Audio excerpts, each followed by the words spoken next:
Serie B-Win. Tutti i colori della passione. Crotone Varese, ottava giornata Serie B-Win. Menichini cambia solo un elemento dopo il KO di Trieste, dentro Russotto al posto di De Giorgio. Qualche problema invece per Sannino dopo la settimana intensa. Minuto di silenzio in onore dei 4 soldati caduti in Afghanistan. Si parte agli ordini di Velotto di Grosseto. Parte subito forte il Varese, cross dalla sinistra e testa di Ebagua che non centra la porta. I lombardi di Sannino però insistono e ancora dalla sinistra creano problemi con un cross di Pugliese e ancora Ebagua di testa, questa volta spara sopra la traversa.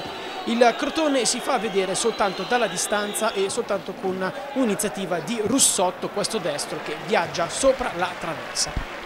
Il cambio di partita arriva al 27° minuto, con questo fallo di Carrozza l'arbitro non avrebbe voluto punire il giocatore che invece manda a colpese l'arbitro e viene punito con il rosso, quindi il Varese resta in 10 uomini. Il Crotone si fa vedere con un diagonale di Ginestra che lavora bene questo pallone all'interno dell'area e poi scarica un destro sul quale Moro è bravo a intervenire.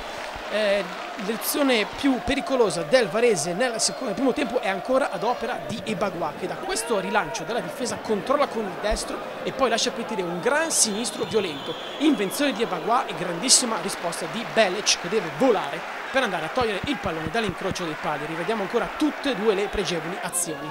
Il Crotone si fa vedere prima della fine del primo tempo con questo sinistro ancora di Cutolo.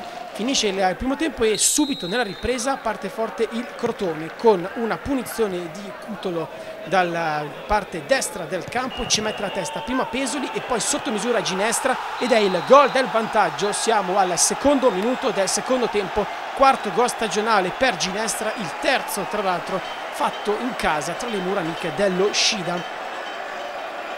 Il Varese fatica in un uomo in meno a farsi vedere e ecco che subisce anche questa punizione di Cutolo, sulla quale è bravissimo Moro a volare, a deviare la punizione in calcio d'angolo. Rivediamo ancora la pregevole esecuzione di Cutolo.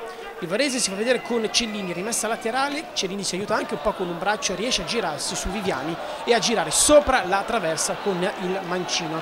Si può rivedere dal replay come Cellini forse non appositamente si aiuta con il sinistro. Succede molto al minuto 69 perché Tripoli, appena entrato per Cellini, proprio viene steso da Belec. Per l'arbitro è calcio di rigore, va Ebagua e si fa parare il tiro dal portiere del Crotone, il quale poi per festeggiare si appende alla rete e deve fare intervenire un paio di inservienti dello Scida per sistemare la rete difesa appunto da Belec. Il risultato resta fermo ancora sull'1-0 per il Crotone.